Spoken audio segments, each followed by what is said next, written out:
Article 370 की आलोचना करना और पाकिस्तान को आजादी की बधाई देना बिल्कुल भी गलत नहीं है।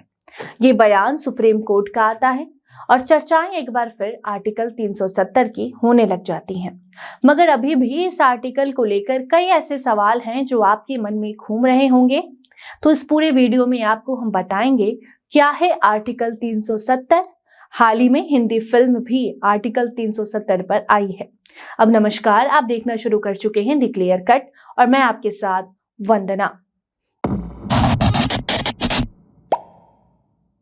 11 दिसंबर 2023 को सुप्रीम कोर्ट के मुख्य न्यायाधीश जस्टिस डीवाई चंद्रचूड़ की अध्यक्षता वाली 5 जजों की बेंच ने सर्वसम्मति से फैसला देते हुए जम्मू कश्मीर के विशेष दर्जे को खत्म करने का फैसला बरकरार रखा। जम्मू कश्मीर से आर्टिकल 370 खत्म करने के खिलाफ सुप्रीम कोर्ट में अर्जी दाखिल की गई थी। केंद्र की बीजेपी सरकार ने साल 2019 में आर्टिकल 370 को खत्म करके जम्मू कश्मीर को 2 केंद्र शासित प्रदेशों में बांट दिया था। इस फैसले की संवैधानिक वैधता को सुप्रीम कोर्ट में चुनौती दी, जिस पर साल 2023 में फैसला आता है और 370 को हटाने का आदेश सुरक्षित रखा जाता है। 2019 में केंद्र सरकार ने आर्टिकल 370 को निरस्त करके जम्मू कश्मीर और लद्दाख को 2 केंद्र शासित प्रदेशों में विभाजित कर दिया था। उस वक्त कांग्रेस ने जमकर इसका विरोध भी जताया था। कांग्रेस संग कई लोगों ने आर्टिकल 370 का विरोध किया, जिस पर हाल ही में सुप्रीम कोर्ट ने टिप्पणी कर कहा कि किसी को भी कानून के दायरे में रहकर आर्टिकल 370 हो, सरकार की आलोचना करना हो, ये पूरा हक दिया जाता है। इसके साथ ही पाकिस्तान को स्वतंत्रता दिवस पर बधाई देना भी कहीं से गलत नहीं है। बाकी अब सवाल है कि आर्टिकल 370 क्या है, जिस पर मुजबानी जंग छिड़ी रहती है। एक बार फिर से ये चर्चा में बना हुआ है। तो देखिए, आर्टिकल 370 भारतीय संविधान का एक प्रावधान था जो जम्मू कश्मीर को एक विशेष राज्य का दर्जा प्रदान करता था। आर्टिकल 370 जम्मू कश्मीर को भारत के संविधान से अलग रखता था।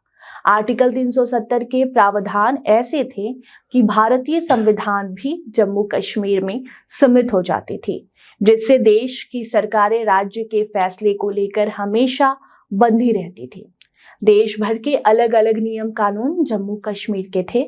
बता दें कि इस आर्टिकल को प्रधानमंत्री जवाहरलाल नेहरू और शेख मोहम्मद अब्दुल्ला ने 5 महीनों की बातचीत के बाद संविधान में जोड़ा था। आर्टिकल 370 के तहत राज्य सरकार को अधिकार था कि वो अपना संविधान खुद ही तैयार करे। साथ ही संसद को अगर राज्य में कोई कानून लाना है तो उसके लिए पहले वहां की सरकार की मंजूरी लेनी होती थी। वहीं पहले जम्मू कश्मीर को राष्ट्रीय ध्वज भी वहां का अलग हुआ करता था और यहाँ के लोगों के लिए राष्ट्रीय ध्वज का सम्मान करना अनिवार्य नहीं था। और साल 2019 में इन्हीं विशेष अधिकारों को छीनकर 370 केंद्र सरकार ने हटा दिया। केंद्र सरकार ने आर्टिकल 370 के अंत के साथ साथ राज्य के पुनर्गठन का भी प्रस्ताव पेश किया था, जिसमें जम्मू कश्मीर को 2 केंद्र शासित प्रदेश में बांट दिया गया। एक का नाम जम्मू कश्मीर था, दूसरा लद्दाख। इन दोनों केंद्र शासित प्रदेशों का शासन अभी लेफ्टिनेंट गवर्नर के हाथ में है। जम्मू कश्मीर में इस बार चुनाव भी होंगे।